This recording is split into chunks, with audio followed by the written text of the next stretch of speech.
Hello hi നമസ്കാരം. എല്ലാവർക്കും പുതിയൊരു വീഡിയോയിലേക്ക് വീണ്ടും സ്വാഗതം. നമ്മൾ മനുഷ്യരെ പരസ്പരം ജാതി മത വർഗ ഭേദമന്യേ പരസ്പര സഹായത്തോടുകൂടി അല്ലെങ്കിൽ പരസ്പര സഹകരണത്തോടുകൂടി മതസൗഹാർദ്ദപരമായ ഒത്തൊരുമയോടുകൂടി കഴിഞ്ഞു പോകുമ്പോൾ ഇതൊന്നും കണ്ടു നിൽക്കാൻ സാധിക്കാത്ത അല്ലെങ്കിൽ ഈ കാഴ്ചകളൊക്കെ കാണുമ്പോൾ വല്ലാതെ ഇറിറ്റേറ്റഡ് ആവുന്ന അല്ലെങ്കിൽ ഉള്ളിലുള്ള ആ ഒരു ഫ്രസ്ട്രേഷൻ മുഴുവൻ പുറത്തേക്ക് വരുന്ന ചില വിഭാഗങ്ങളും ഈ പറഞ്ഞ മനുഷ്യർക്കിടയിൽ തന്നെയുണ്ട്.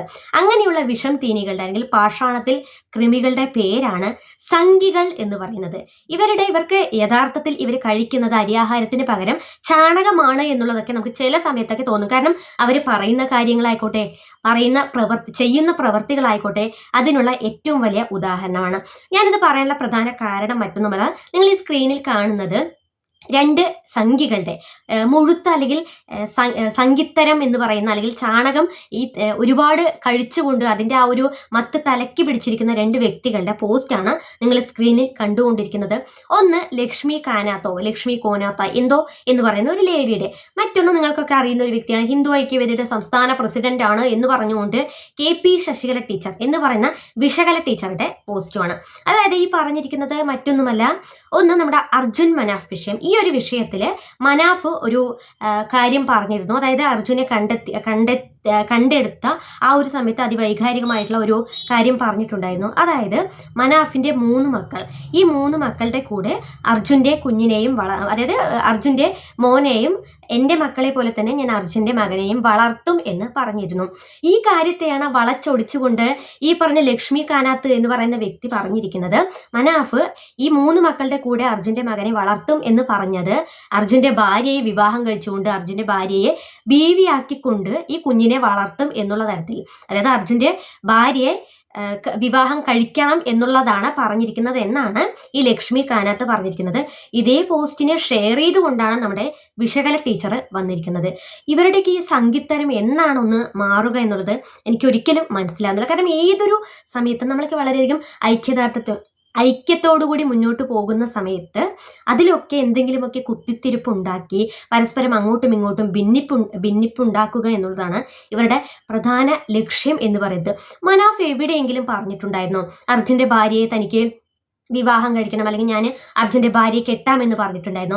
ഒരു കുഞ്ഞിനെ എൻ്റെ മക്കളോടൊപ്പം വളർത്തും എന്ന് പറയുന്നത് ആ വ്യക്തിയെ കല്യാണം കഴിക്കണം എന്നുള്ളതാണോ? അല്ലെങ്കിൽ ആ കുട്ടിയെ അർജുന്റെ ഭാര്യയെ കല്യാണം കഴിച്ചുകൊണ്ട് ആ മകനെ വളർത്തും എന്നുള്ളതാണോ?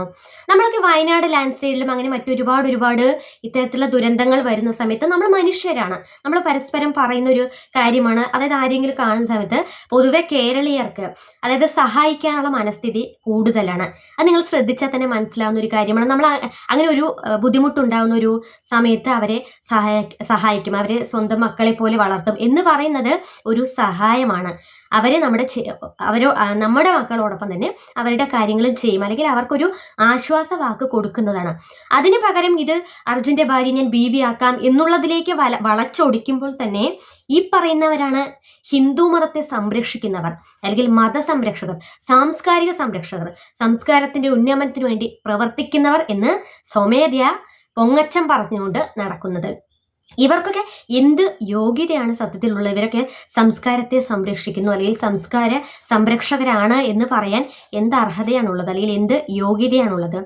സത്യത്തിൽ അരി ആഹാരം കഴിക്കുന്നതിന് പകരം, ചോറ് കഴിക്കുന്നതിന് പകരം ഇവർ മറ്റെന്തൊക്കെയോ വാരി തിന്നുകയാണ് എന്നുള്ളതാണ് എനിക്ക് പലപ്പോഴും തോന്നിയിട്ടുള്ളത്. കാരണം തലച്ചോറിന് പകരം ചാണകം നിറച്ചിരിക്കുന്ന രീതിയിലാണ് പല സമയത്തും ഇവർ പറയുന്ന ഓരോ കാര്യങ്ങളും ചെയ്യുന്ന പ്രവൃത്തികളും എല്ലാം. ഈ ഒരു ഇപ്പോൾ എല്ലാവരും മനാഫ് ആയിക്കോട്ടെ, അർജുൻ വിഷയം വന്ന സമയത്ത് നമ്മൾ കേരളീയരെല്ലാവരും ജാതി ഏതാണ്, മതം ഏതാണ്, വർഗം ഏതാണ് എന്നൊന്നും നോക്കാതെ ഒറ്റക്കെട്ടായാണ് എല്ലാ കാര്യങ്ങൾക്കും നിന്നിരുന്നത്. ഫ്ലഡ് വന്നിരുന്നു, ആ ഒരു സമയത്ത് കൊറോണ വന്നിരുന്നു. ഈ സമയത്തൊക്കെ നമ്മൾ ജാതിയോ മതമോ അല്ലെങ്കിൽ വർഗമോ, നിന്റെ ജാതി ഏതാണ്, നിന്റെ മതം ഏതാണ്, നിന്റെ വർഗം ഏതാണ് എന്ന് ചോദിച്ച് നടന്നിട്ടുണ്ടോ, അല്ലെങ്കിൽ ചോദിച്ച് ചെന്നിട്ടുണ്ടോ? അതാണ് മനുഷ്യത്വം എന്ന് പറയുന്നത്. മനുഷ്യർ പരസ്പരം അങ്ങോട്ടും ഇങ്ങോട്ടുമുള്ള ഐക്യം എന്ന് പറയുന്നത്. ക്ഷീരമുള്ള ഒരകിടിലും കൊതുകിന് ചോര തന്നെ കൗതുകം. എത്രത്തോളം അർത്ഥവത്തായ വരികളാണ് എന്നുള്ളതാണ് ഞാൻ ഈ ഒരു സന്ദർഭത്തിൽ ഓർക്കുന്നത്. എന്തായാലും ഇതുപോലെയുള്ള സംഘികൾക്ക് അവരുടെ സംഘിത്തരം ഒരിക്കലും മാറാൻ പോകുന്നതുമില്ല. പക്ഷേ ഇവരുടെയൊക്കെ പ്രധാന ലക്ഷ്യം എന്ന് പറയുന്നത് വർഗീയത, അല്ലെങ്കിൽ വർഗീയ ലഹള, കലാപം. ഇതുപോലുള്ള കാര്യങ്ങളാണ്. അതായത് ഇവർ വ്യത്യസ്ത മതസ്ഥരെ തമ്മിൽ പറഞ്ഞടിപ്പിച്ച് ഭിന്നിപ്പിച്ച് അവിടെ തന്നെ ഒരു കലാപം ഉണ്ടാക്കുക. ഇതിപ്പോൾ ഇവർക്കൊരു പ്രത്യേക അജണ്ടയാണ്. അല്ലെങ്കിൽ ഇപ്പോൾ എല്ലാവരും കേരളത്തിലെ, ഇന്ത്യയിലെ, ലോകത്തെ എല്ലാവരും ഈ ഒരു അർജുൻ മനാഫ് വിഷയം വിട്ടുകഴിഞ്ഞു. അർജുനെ കണ്ടെത്തി, അതിനുശേഷം എല്ലാവരും അവരുടെ വഴിക്ക് പോകുന്നു. ആ ഒരു വിഷയം അവസാനിപ്പിച്ചാലും ഈ പറഞ്ഞ സംഘികൾ അത് വിടുകയേ ഇല്ല. നിങ്ങൾ വേണമെങ്കിൽ നോക്കിക്കോളൂ, ഇനി ഓരോ ദിവസവും ഇതിനെ സംബന്ധിച്ചുകൊണ്ട് കൂടുതൽ കാര്യങ്ങളുമായി കൂടുതൽ വർഗീയപരമായിട്ടുള്ള കാര്യങ്ങളുമായിട്ടായിരിക്കും ഈ പറഞ്ഞ വ്യക്തികൾ വരുന്നത്. കാരണം അവർക്ക് അതിന് പിന്നിൽ ഒരു പ്രത്യേക അജണ്ടയുണ്ട്. അത് തന്നെയാണ് അവരുടെ ഏറ്റവും വലിയ സംഘിത്തരം എന്ന് പറയുന്നത്. എങ്ങനെയൊക്കെ വർഗീയ ലഹള ഉണ്ടാക്കാം. ഇവരൊക്കെയാണ് സത്യത്തിൽ കലാപാഹ്വാനം നടത്തുന്നത്. എന്തിനാണ് അന്ന് മനാഫ് കലാപാഹ്വാനം നടത്തുന്നു എന്നുള്ള പേരിൽ ഒരു കേസ് ഫയൽ ചെയ്യുന്നു എന്നൊക്കെ പറഞ്ഞത്? സത്യത്തിൽ ഈ പറഞ്ഞ ആളുകളാണ് കലാപാഹ്വാനം നടത്തുന്നത്. ഇവർക്കെതിരെ ഒരു കേസ് എടുക്കാനോ അല്ലെങ്കിൽ ഇവർക്കെതിരെ എന്തെങ്കിലും ഒരു ചെറുവിരൽ അനക്കാൻ ആരെങ്കിലും ധൈര്യപ്പെടാറുണ്ടോ? നമ്മുടെ നിയമ സംവിധാനങ്ങൾ ആരെങ്കിലും മുന്നോട്ട് വരാറുണ്ടോ? ആർക്കറിയാം. എന്തായാലും സംഘികൾക്ക് അവരുടെ തലയിൽ ഒന്നും ഇല്ലാത്തത് കൊണ്ട് അവർക്കതൊന്നും പറഞ്ഞാൽ മനസ്സിലാവുകയില്ല. സോ പ്രേക്ഷകർക്ക് എന്താണ് ഈ ഒരു വിഷയവുമായി ബന്ധപ്പെട്ട് പ്രതികരിക്കാനുള്ളത്? നിങ്ങളുടെ വിലയേറിയ അഭിപ്രായങ്ങൾ താഴെ കമന്റ് ബോക്സിൽ